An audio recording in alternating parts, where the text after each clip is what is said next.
Non, Marseille, il vaut rien. Le championnat français, même, Jean Inoka dit qu'il y a Classico dans le championnat. Ça, c'est Classico. Classico depuis 30 ans. C'est une seule équipe qui gagne les 5-0, 4-0, 6-0, 5-0, 4-0, 6-0. Ça, c'est Classico. Faut voir sur un faux sport. Jour du match Classico. Derby, Paris Saint-Germain, Marseille. Jean Inoka dit qu'il y a Classico dans le championnat. Ça, c'est Classico. Vous connaissez ce qu'on appelle Classico. Venez en Espagne. Vous connaissez ce qu'on appelle Derby. Allez-y en Angleterre. Vous connaissez Arsenal, Chelsea. Vous connaissez Liverpool, Manchester United. Vous connaissez City, Liverpool ou Arsenal. Ouais, bêtise, jamais c'est un Classico. C'est un Derby. Derby où une seule équipe va gagner matin, midi, soir 5-0, 3-0, 4-0, 5-0, 6-0, 7-0. Oh, les Français vont nous tuer. Marseille, Tocala, Marseille quoi? Des Tocala, des Bellas, des nullards. Que des nullards sur le terrain. Même un petit but, ils ne peuvent pas marquer.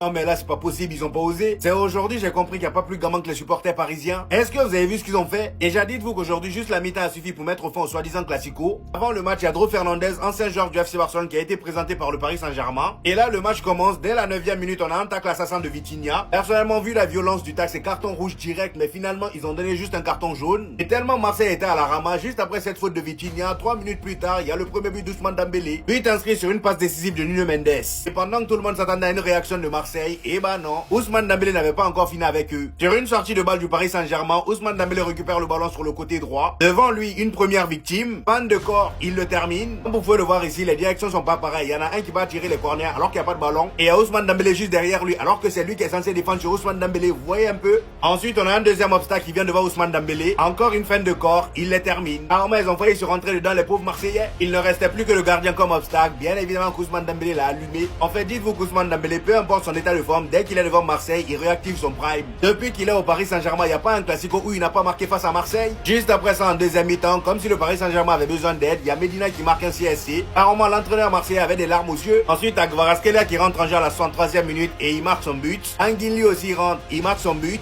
Et après, on vient nous dire que ça, c'est un Classico. Au moment où je vous parle, Marseille a encaissé presque 10 buts lors des 3 derniers Classicos. Pas que le match n'est pas encore terminé. Comme si c'était pas déjà assez humiliant, les supporters parisiens, regardez ce qu'ils ont fait. Regardez ce qu'ils ont écrit sur la banderole. Élimination en Ligue des Champions. For sure. Que des gamins. On appelle ça, dans le champ lexical footballistique, un braquage. On l'a vu entrer, mettre ses premiers pas sur cette pelouse. 15 minutes nous a suffi pour être conquis. Et je peux vous dire que maintenant, je comprends énormément les Barcelonais qui ont eu du mal à le voir partir.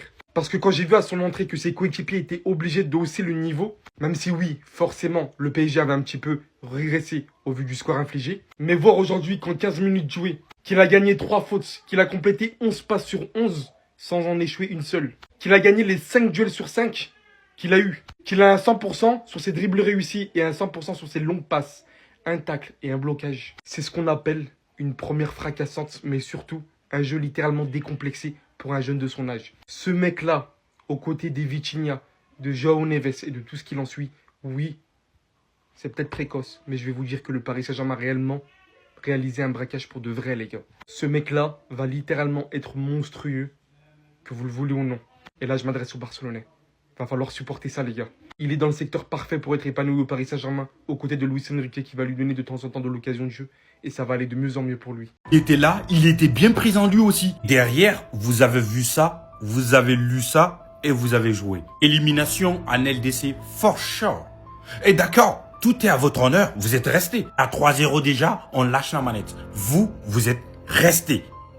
Et vous prenez combien? 5 grosses patates sous la gueule. Et dans ça, même pas un but. Même pas un foutu but. Et qu'il y ait des faits de jeu, qu'il y ait des cartons rouges non accordés, j'en ai rien à foutre. Tactiquement, techniquement, physiquement, mentalement, de toute façon, ils ont été 2 fois meilleurs. Ils ont même 11 fois. L'Olympique de Marseille, subhanallah, vous n'avez ni fierté, ni orgueil, ni Vous n'avez rien du tout. Classico. Quel classico? L'histoire des classicos, ça ne tient plus. Classico, mes couilles. Chaque année, c'est comme ça. On joue le titre. Ouais, c'est ce qu'on sait faire. Jouer le titre. Mais jamais on va remporter ce titre. Les joueurs sont éclatés au sol. Le milieu de terrain, la défense qui laisse des boulevards derrière. Le PSG qui joue tranquille, qui sont à l'aise techniquement, qui ne force absolument rien du tout.